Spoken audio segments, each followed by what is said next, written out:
E você sabe ler teologia? Como ler teologia, afinal? Seja muito bem-vindo e hoje nós vamos falar de esse assunto. É o livro de hoje.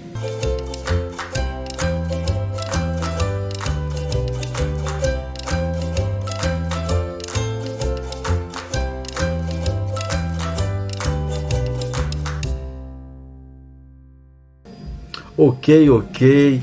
Eu sou o Samuel Góes e você está no nosso canal TND Clube Teológico.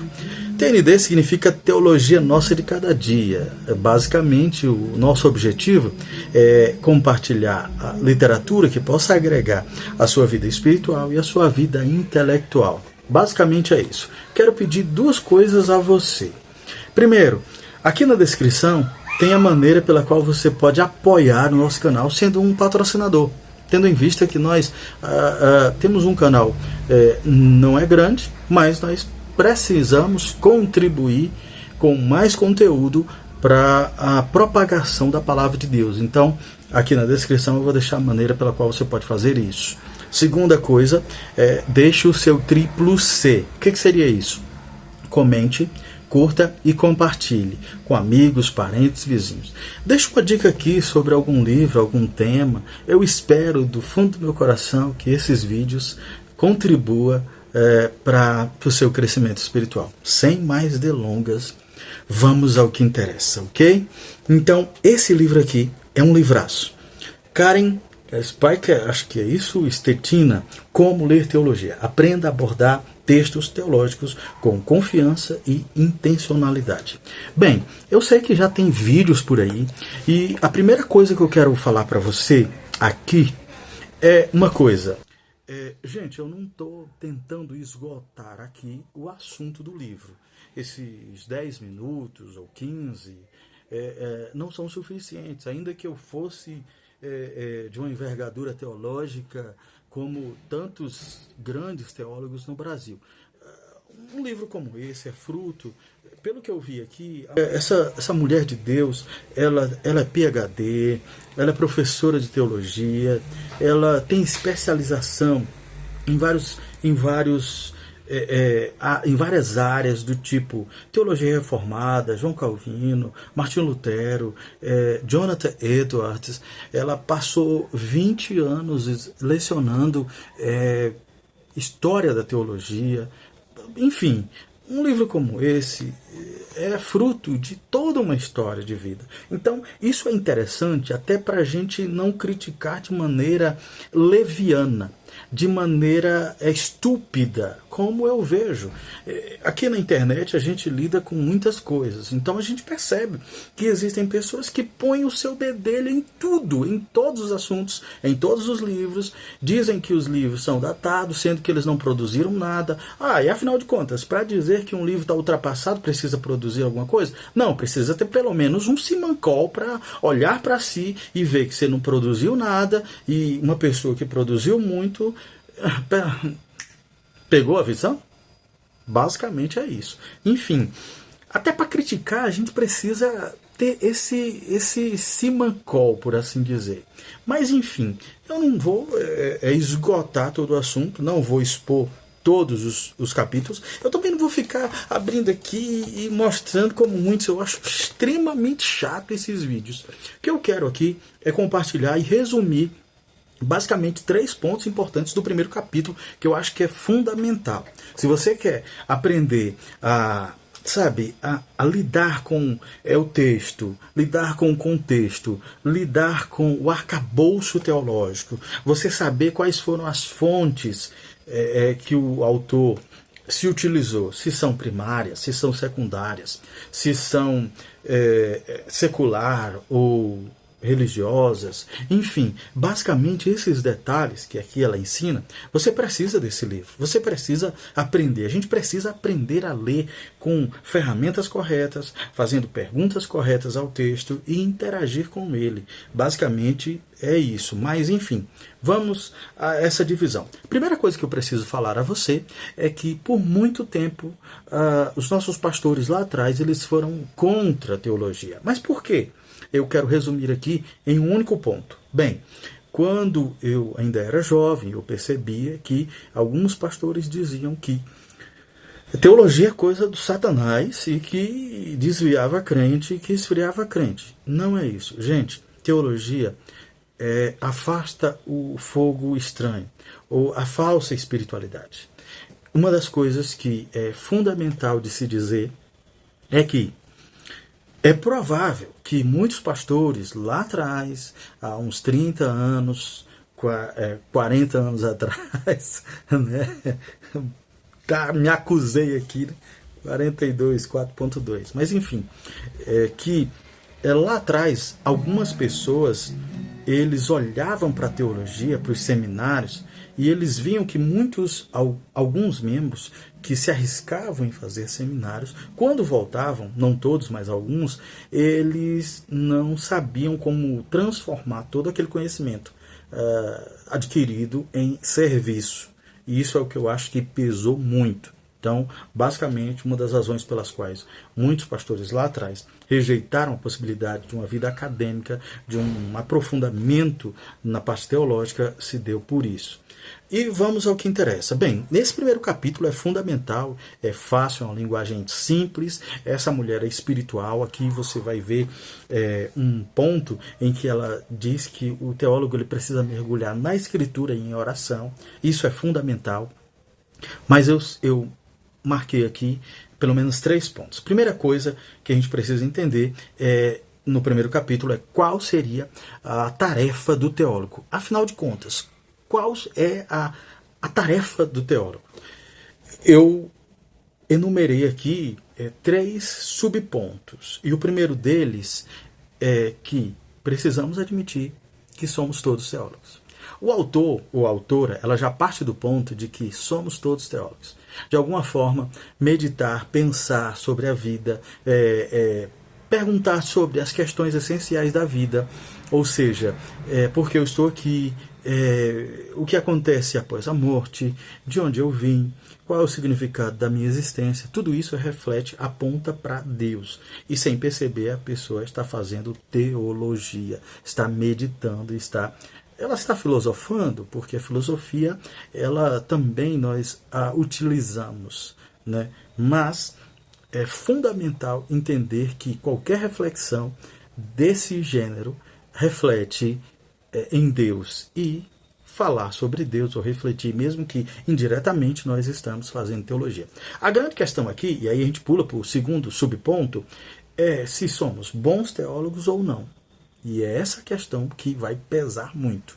Existem pessoas que acham que não estão fazendo teologia, mas elas são teólogos. Ou seja, de fato, essas pessoas estão fazendo teologia. E a pergunta de maneira, são bons teólogos ou não? Se quisermos sermos bons teólogos, nós precisamos entender que precisamos da palavra de Deus, precisamos de estar junto da igreja, do corpo de Cristo e assim prosseguirmos. Esse é o segundo ponto. O terceiro subponto, aliás, é conjugar 3 verbos fundamentais. A tarefa do teólogo, do estudante de teologia, é conjugar 3 verbos que são a essência disso daqui. Seria conhecer, compreender e servir. A base do servir é conhecer e compreender.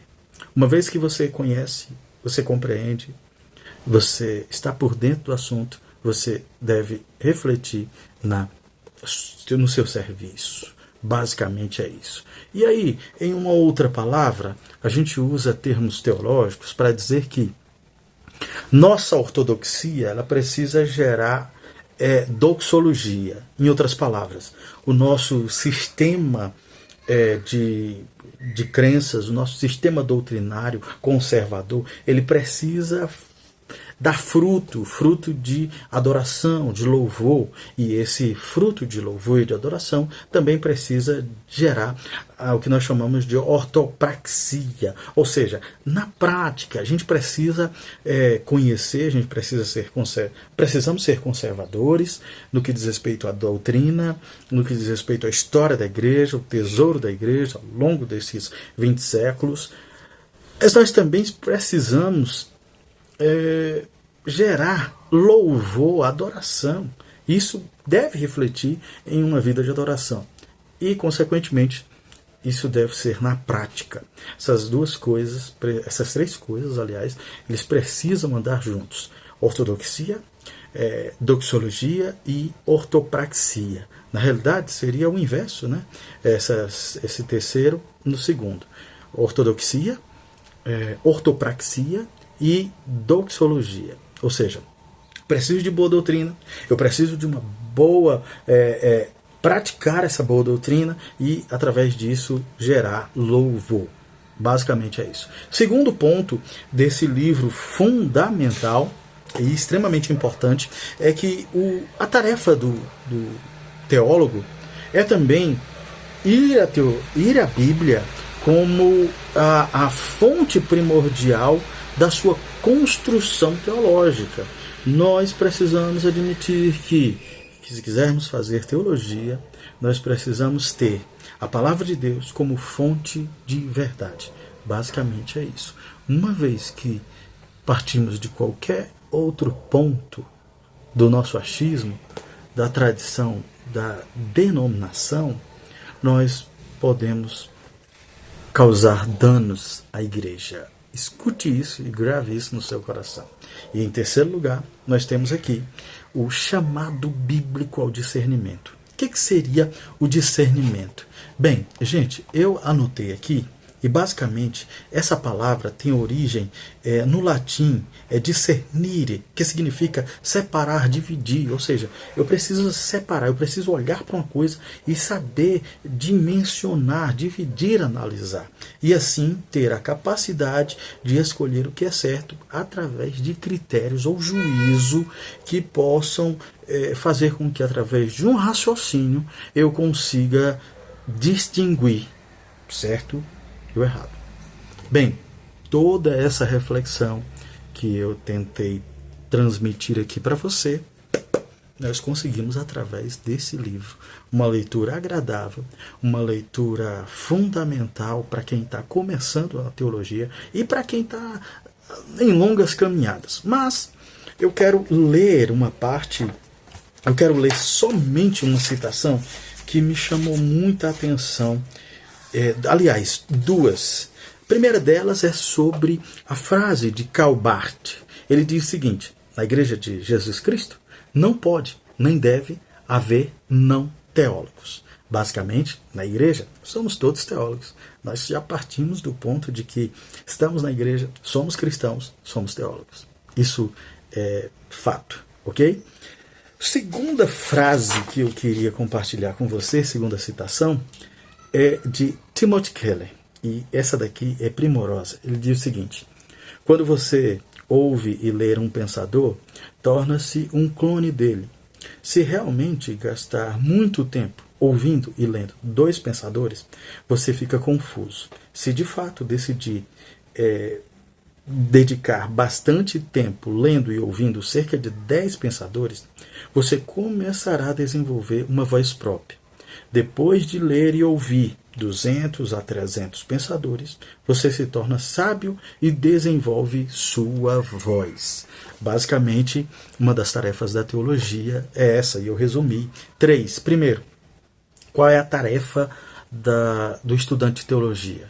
Bem, admitir que somos todos teólogos, procurar ter a consciência de que estamos fazendo uma boa teologia. Segundo, conjugar os verbos que são fundamento para isso, que é conhecer, compreender e servir. Ou seja, tenho que transformar todo esse meu conhecimento em serviço. Segundo, ter a Bíblia como fonte de verdade. E em terceiro lugar, quando a minha mente está repleta de bons pensamentos, Pensamentos esses que são fundamentados pela palavra de Deus. Nós temos critérios e ferramentas para discernir, avaliar, trazer juízo para as coisas, avaliar e analisar as coisas e assim decidir pela capacidade do raciocínio, através da palavra de Deus e do Espírito Santo, fazer boas escolhas. E na descrição, deixa aqui o seu like, deixa aqui o seu comentário, espero do fundo do meu coração, ok? Que tenha te ajudado e até a próxima, se Deus quiser.